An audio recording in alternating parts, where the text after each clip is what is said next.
Alright guys, for our lesson today, what we're going to do is we're actually going to walk through a couple practice problems there, and you guys can take notes as we go through. You can pause at any time as well, but it's just 3 examples that will help you out with your homework. Alright, first one we're going to do is we're going to figure out what the sine of negative 67.5 degrees is without a calculator. Now, with these, what you need to be thinking is there's no angle two angles that I know the values of that I can add or subtract to get negative 67.5 degrees. So we're not going to use a sum or difference formula, which means we have to move to a double angle or a half angle formula. If I think of a number doubled to make 67.5 degrees, that also isn't going to be a value that I know of. However, if I split a number in half, that will probably be the value we're looking for. So what that means is we're going to use the sine half angle formula to figure this one out. Alright, for the sine half angle formula, negative 67.5 degrees, if you think about your quadrants there, that means we're just going to rotate down this way, negative 67.5 degrees.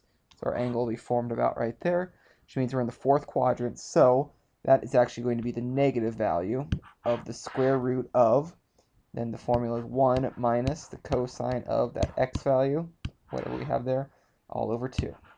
Now, to make this work right here, we have to think, what do we divide by 2 to make negative 67.5? And that is actually negative 135 degrees. And yes, with using reference angles, we will be able to figure out what negative 135 degrees is. So when we write this out, we're just plugging in negative 135 degrees in for x into this formula. And then it's just going to be a matter of simplifying. Now, very first step is negative 135 degrees using your reference angles.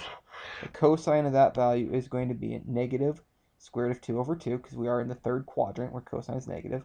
But since we already have that negative in front of it, it'll be 1 plus the square root of 2 over 2. And that whole thing is all over 2. Now, the simplifying part to this does get a little ugly, because we have fractions within fractions in here. So what we need to do is we just need to get a single fraction. So, first step for doing that is we need to find a common denominator in that numerator. We'll leave the whole thing over 2. And if you look at the 1 plus the square root of 2 over 2 part, common denominator is 2. So that is the same thing as 2 plus the square root of 2. That whole thing is over 2. Then, inside the square root, what we have is this is just a piece that's inside the square root. And since we're dividing it by 2, that's the same thing as multiplying it by the reciprocal, which ends up being negative square root of 2 plus the square root of 2, all over 4. And just as kind of a final step there as far as simplifying, when you have a fraction within a radical, remember what you can do with this. You can split it apart this way, where you put both the numerator and the denominator within a square root. And you do know the square root of 4 is actually the value of 2. So this right here is the exact value of the sine of negative 67.5 degrees.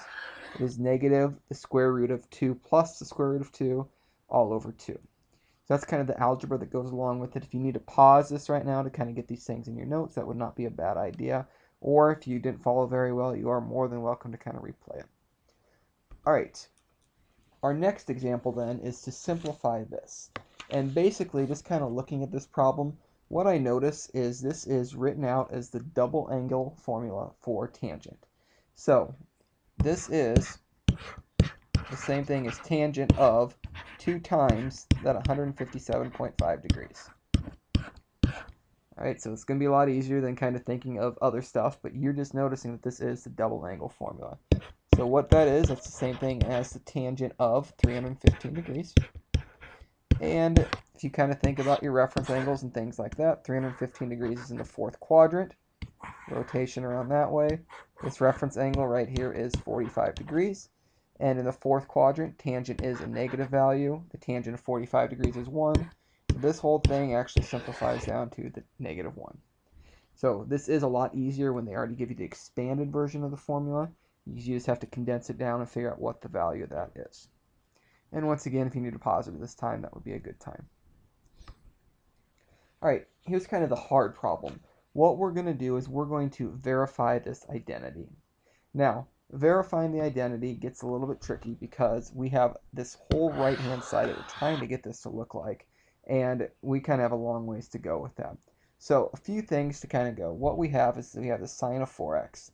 Now, my thought process is going to be is is there some angles I can add together to make 4x?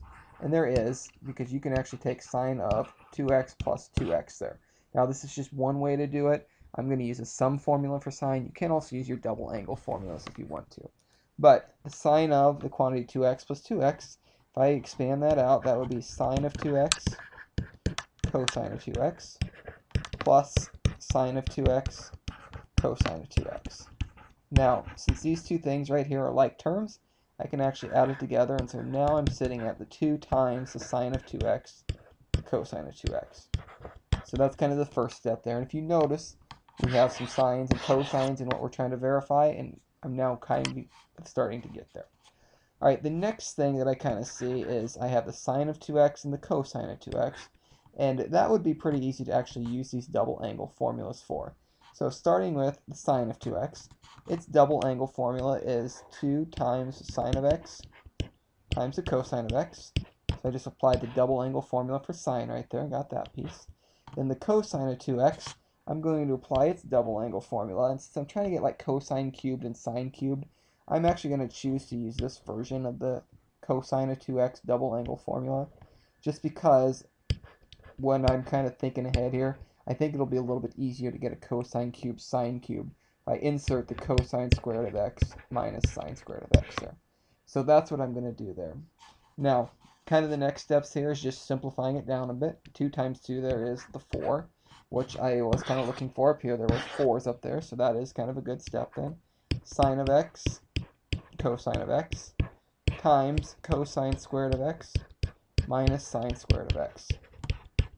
If you kind of notice, we should be very close to what we're already doing here, because if I just use that distributive property, distribute those pieces through there, what you get is you get 4 sine of x, and then cosine of x times cosine squared of x is actually cosine cubed of x. We have 3 of those there, so we get that cosine cubed of x piece, and if you notice, we have that full piece right there by distributing. Then, when we distribute to the second part there, we do get 4 times the sine cubed of x times the cosine of x. So what happens then is we do have that second piece now. So our identity is actually verified because we actually did get that exact same piece on there. So now as I'm just kind of finishing writing this up here, you notice when we verify the identities, what you can actually do here is you can go back and you can use those sum or difference formulas that we've actually used earlier on in the week and last week. You can use the double angle formula, which we did apply the sine and cosine of 2x double angle formulas within here. And even though we didn't use it here, you can also use that half angle formula. So now that you got a little guidance on the problems, if you need to pause it and kind of write out this work, that's fine. But your book assignment is due on Monday, is when we will grade it. I will be back that day, so if you have questions, you're welcome to come in. But you need to finish that book assignment up the rest of the class period here. And the other thing, too, is